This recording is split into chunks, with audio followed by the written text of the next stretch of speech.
So burpees, you can do 3 minutes of these and as many as you can. So a burpee consists of lots of different burpees you can do. We're just gonna do the very basic 4-count burpee. And so the counts go like this. You're gonna start, I'll do this from a horizontal and from a perpendicular view so you can see me both ways and see what it looks like. For the first one from a horizontal, it looks like this. It's 1, you're coming down, your hands are gonna hit just outside those shoulders. You're gonna pop back into 2, back up into 3, and then this 4th movement, you're gonna shoot those hands up, and you're gonna jump. And so we wanna see air underneath the toes every time you do this. And so quicker goes like this. 1, 2, 3, 4. My butt is not staying too high. It's gonna stay pretty much even with my shoulders.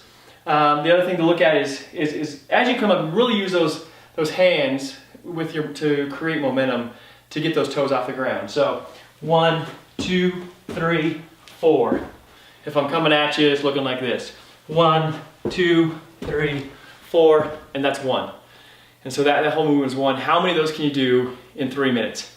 If you have lower back issues or back pain at all, as you do this, eliminate the jump on the end. So you'll still go through boom, boom, boom, but when you come here, you can still lift those arms, but don't leave the feet.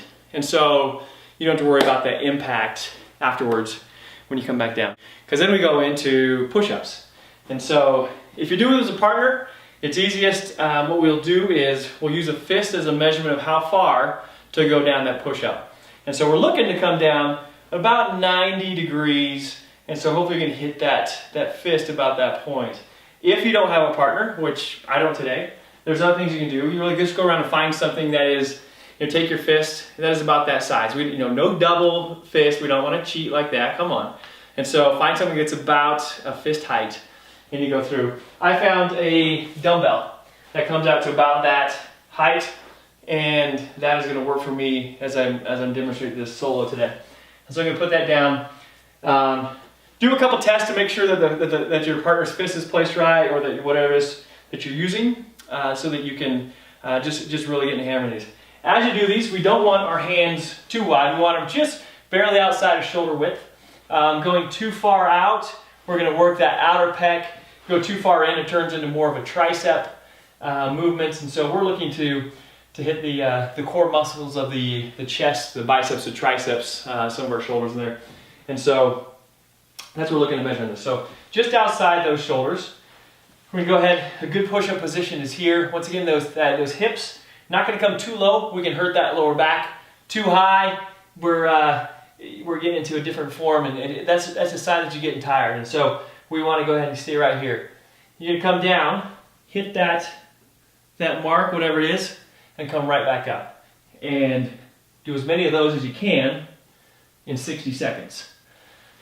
As you get tired, start on your feet. Do as many as you can on your feet. We want you to keep moving for the 60 seconds. If you get to the point where your arms are shaking and you're not able to do any more with on your toes, go to your knees. And as you go to your knees, the big thing to think about is your hips. And so you don't want your hips to be sticking out like this as you do a knee push-up. We want your hips forward. We want a straight line from those knees right up to the armpit. And so think about that, and then come down, hit your mark. And then at the end of it, keep track of, if you go to your knees, keep track of how many you did on your feet and on your knees. The next measure we're going to do is 75 seconds of sit-ups. So have a partner that can hold your feet. I'm using this, my favorite chair in the world, this ugly but oh so comfortable leather lazy boy. I'm going to tuck my feet under here. I'm going to have about a foot somewhere in there between my butt and my heels. And traditionally, when people will do sit-ups, you might remember in gym class, they had you go behind your head and then you come up. I've found that as I work with people, that as people get tired, they tend to pull more on their necks and they aggravate and get, the proverbial pain in the neck. And it just is a horrible thing. They usually have to sit out for a couple days while they let that thing pass or get worked out. And so instead what I have people do is to go ahead and cross their arms across their chest, and they're going to use this. And so still gonna come down just as far, hit those shoulder blades in the bottom every time, coming up, and you're gonna hit those arms up on top. And so as you start to get tired, what's gonna happen, you're gonna find that you're gonna start to use those arms as leverage. And so you don't want to do that. We want to keep this where we're isolating our abdominal muscles and not using the levers help us get up. So what I have people do when they start to do that, I'll tell them to grab their shirt. And so as they're doing these, if they're starting to use these levers, or you find yourself using that lever, grab that shirt. Just hold on. It'll keep those hands close, and you're gonna take out the lever. And if it means that you're gonna do less sit-ups, it's okay, because once again, it's a more accurate measure of what's going on. So those are sit-ups. If you do squats, you do a lot of them. A couple things you want to think about. Put this over here. Your toes, you want them to point forward. Some people will go ahead and have them out like this. We want to have those toes pointing forward. A little outside those shoulders, and we're going to come down. You want to keep, your kneecap should not extend beyond your toes, and if they are, you need to think about your tail. Sink that butt down a little bit more, and then that'll help to do that. The chest, we want to try to keep that upright. As people get tired, this is what happens. They go from doing correct squats here to incorrect ones here. You laugh, but watch people do squats sometimes. It's a funny piece, and that's why I enjoy instructing and training people, so that I can be that outside person offering that point of view, because we don't realize what's happening here. Squats really challenge, our leg region with our hamstrings, our quads, our butts, our gluteus muscles.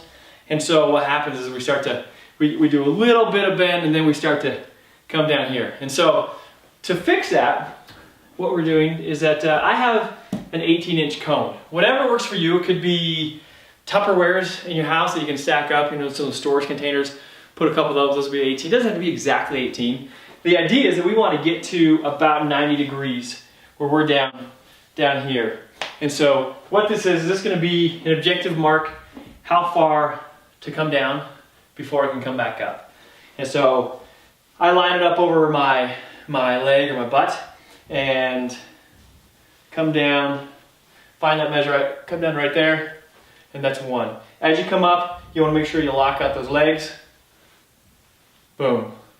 You see my arms that get involved, help with a little bit, and you're coming down, keeping that chest up, hitting that cone or whatever that mark is, and going for 3 minutes. Watch this as you get tired. Make sure that the arms stay out from the standpoint. I'm okay with this piece here where it's a natural, where you're moving in here and you're using these pieces here. But what we don't want to do, another things that people do as they get tired, is they'll start to push off. And now you're starting to move this into more of a lower and upper body workout. And so we don't want to be pushing off the legs. If you have to rest, go ahead and rest. And so you're going to find, especially on this one, you're probably going to be taking a break. So the plank looks like this. I call it bows and toes as well, because it's going to be mainly elbows and toes.